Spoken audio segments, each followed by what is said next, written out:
right, we welcome you in for hour two of America's Forum for this Monday, along with Miranda Khan, J.D. Hayworth.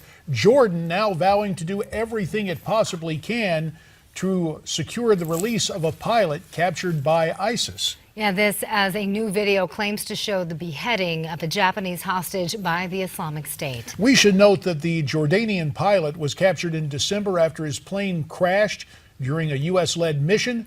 Jordan says they're willing to swap an Iraqi prisoner for his return. Joining us now to talk about this issue and others, national security analyst for the Clarion Project, Ryan Mauro, who Skypes in this morning. Ryan, Jordan has proven to be a pretty solid ally to the United States. From a national security perspective, do you think it's dangerous that Jordan appears to be willing to negotiate a possible prisoner swap with ISIS?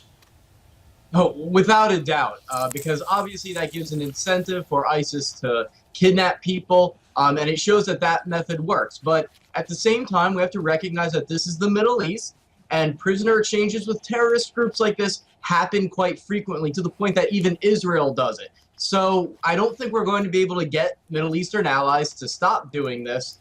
But at least if you're going to do this, do what Jordan did, which is where they said, if you kill our pilot, we are going to kill all of the ISIS captives in our custody, so that if there is an exchange, at least it appears like ISIS caved, like you intimidated them.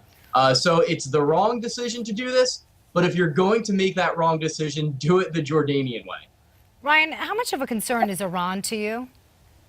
Oh, it's a massive concern, particularly because I see the grand strategy that's going on here with the sanctions bill, with how they're trying to get Western companies involved in their country, because the negotiations are not just about buying time for their nuclear program.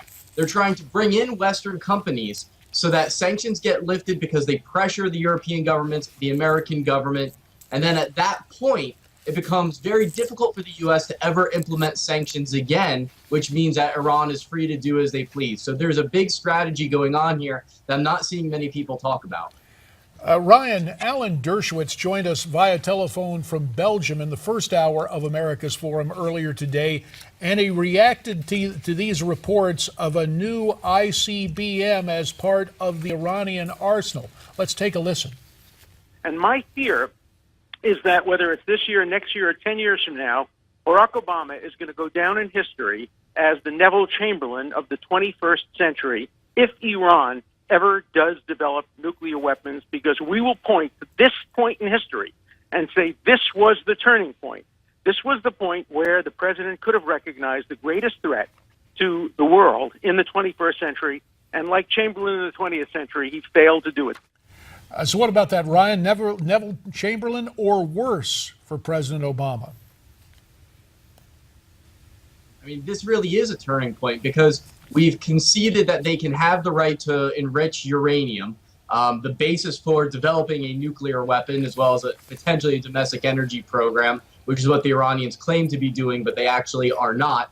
But on the issue of the missiles, what the Iranians did was that they froze the most sensitive parts of their nuclear weapons program that made them look the worst. Because they figured we can freeze those, get a lot of money and time in the meantime, and then work on other elements of the nuclear program, such as ballistic missiles, which are not covered under this agreement. So they stopped work on some areas, are focusing their efforts on developing other areas in the meantime, and probably outsourcing a lot of their work to North Korea. So the nuclear program is still continuing, and again, there's a grand strategy here where Iran wants to shield themselves from sanctions in the future, so that if they do want to build the bomb and sponsor terrorism at a level that we've never seen before, they can do it and then say to the U.S., well, what are you going to do about it? And our honest answer would be, there's nothing we can do about it.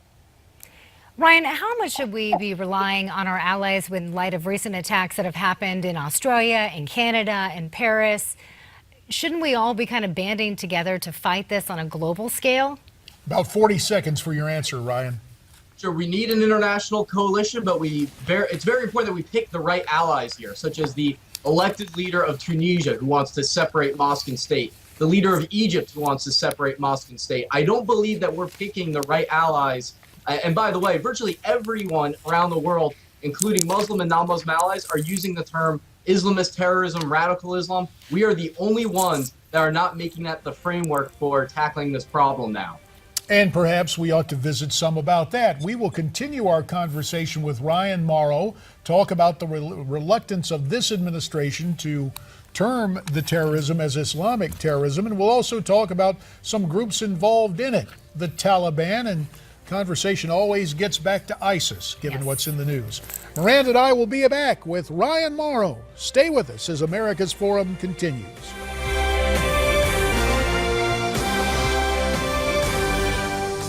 So you'll see a Paris on steroids here pretty soon if you don't disrupt this organization and take the fight to them on the ground. And again, you cannot successfully defeat ISIL on the ground in Syria with a Free Syrian Army and regional coalition of Arab nations until you deal with Assad, because he will kill anybody that comes in there that tries to defeat ISIL. South Carolina Senator Lindsey Graham on CBS News Face the Nation warning the U.S. could soon see a, quote, Paris on steroids attack if we don't take a firmer stance against ISIS. Yeah, Graham, of course, referring to the terror attacks in Paris last month. So what are the prospects for seeing an attack on our soil? Let's continue the conversation with Ryan Mauro, the national security analyst for the ClarionProject.org. So far, ISIS has been regionalized. Ryan, how do you assess the chances of ISIS pulling off an attack here in the United States? Well, it's very high because they can quite easily radicalize someone that's here and then tell them, don't bother trying to come over to our caliphate. Just carry out an attack inside the United States because you're not going to be able to make it here safely. You're going to be arrested or you're going to be killed. But I love the irony of Senator Graham characterizing himself essentially as the national security candidate. And it's worth reminding viewers that this is the individual who put pressure on the new Egyptian government to release Muslim Brotherhood prisoners. So as he's out there claiming the national security mantle, let's remember his position on the Muslim Brotherhood. We talked about the importance of an international alliance in order to combat radical Islam. Senator Graham's view of the world and who our allies are would break any chance we have of a serious alliance like that coming together. What do you think about Graham's calling for boots on the ground in both Iraq and Syria? Iraq I could potentially go along with, definitely not in Syria. Iraq is a difficult situation because the Iraqi forces need to have Americans on the ground that are advising them. So to some degree that's necessary. I don't want to see American soldiers engaging in a combat situation where they're shooting it out with ISIS because I've seen how many ISIS members online actually want that to happen. As for the issue in Syria, the principle of supporting moderate rebels, ones that are secular democratic, is one that I could be on board with. But let's look at the rebels that we're dealing with right now. They are Islamists. They want to implement Sharia. They're not our true allies, even if they fight Al-Qaeda and ISIS, because their values and their vision for the world just conflict with ours, and they will turn on us. You know, Ryan, you mentioned the apparent contradiction in Senator Graham's record dealing with the Muslim Brotherhood and yet talking about using forces. A lot of conservatives are concerned that Lindsey's all about using forces there, but seems to be less strident about our own borders. Let's bring it back to someone who has left the limelight but certainly knows whereof he speaks. That would be former Defense Secretary Robert Gates. He assessed our fight against terrorism in the following fashion. Let's listen.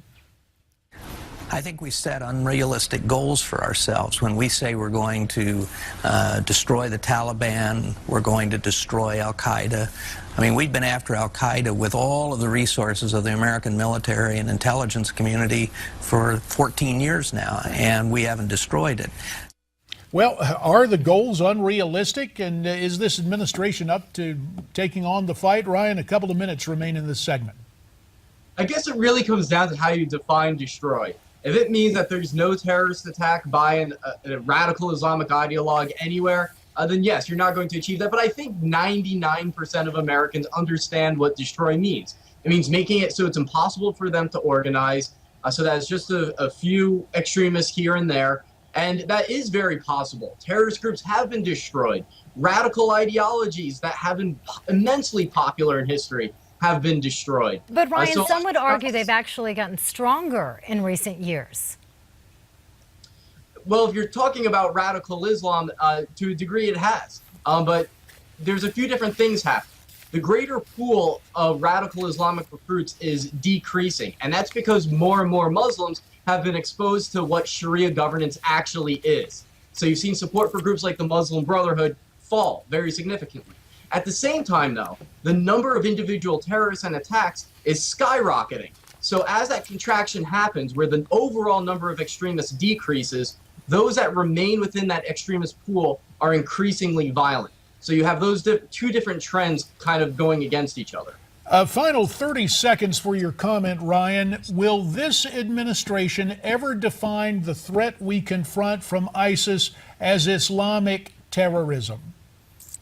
Absolutely not. President Obama said that they're not Islamic, nor are they a state. At least acknowledge that they are an interpretation of Islam. You don't have to say they're the right one, but at least say they're an interpretation of Islam, because that's what our Muslim allies are saying. And until that's the framework for this struggle, we're going to have very limited progress. We need to listen to the leader of Egypt, who said that we're not being broad enough, and we need to focus on the core ideology that unites all of these terrorist groups.